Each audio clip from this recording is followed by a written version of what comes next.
Secunderabad SP రోడ్లో ఉన్న park లేన్లోని నాన్కింగ్ చైనీస్ రెస్టారెంట్ శిథిలావస్థలో ఉందని, దానివల్ల జనజీవనానికి ఇబ్బందులు తలెత్తే అవకాశం ఉన్నందున దానిని వెంటనే కూల్చివేయాలని Netaji Foundation HRC, GHMC, Hyderabad collector కార్యాలయంలో ఫిర్యాదు చేశారు.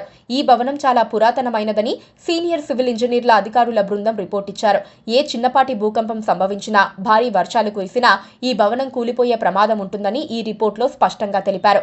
ఈ భవనం 100 సంవత్సరాల పురాతనమైనదని, ఈ భవనం నివాసయోగ్యం కాదని నిపుణులు ఈ రిపోర్టులో వెల్లడించారు.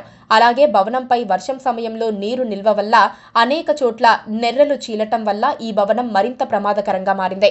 2012లో ఇదే భవనం పైకప్పు కూలటం వల్ల నాన్కింగ్ చైనీస్ రెస్టారెంట్ చెఫ్ మరణించారు. రెస్టారెంట్ యజమానికి గాయాలయ్యాయి.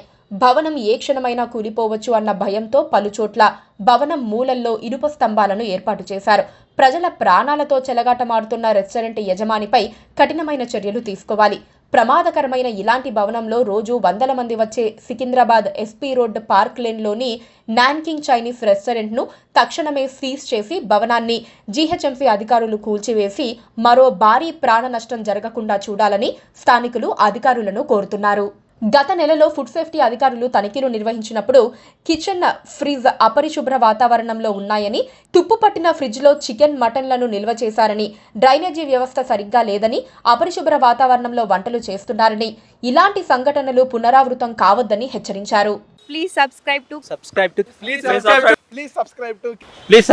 KTV Telugu. KTV Telugu. KTV Telugu channel.